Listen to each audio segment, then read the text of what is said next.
veig que has preparat un porridge molt consistent, no?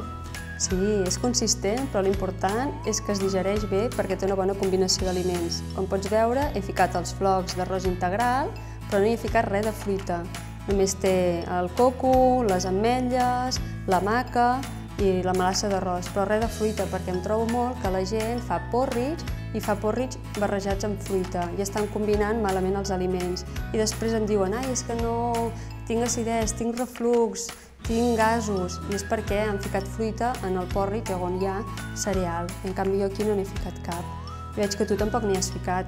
De cereals no n'he ficat precisament pel mateix motiu, pensant en la combinació, una digestió superimportant. Si no digerim bé els aliments, acaben o podrint-se o fermentant en l'estómac i no absorbim els nutrients que necessitem. No té sentit fer una cosa molt nutritiva si després no l'estem assimilant.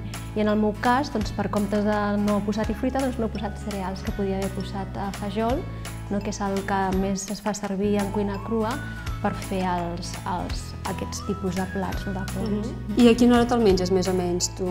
Doncs aquest cap a les 12 o així, perquè és important al matí que li deixem espai al cos perquè es depuri.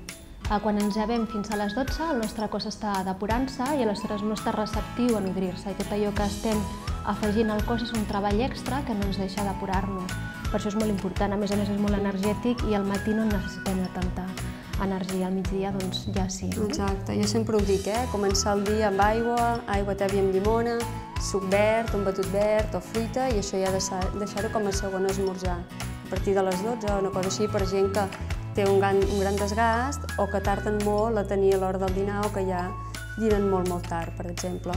O per fer un dia, un cap de setmana o una persona esportista. Molt bé. Doncs aquests són els nostres porridge, esperem que us agradin. Exacte.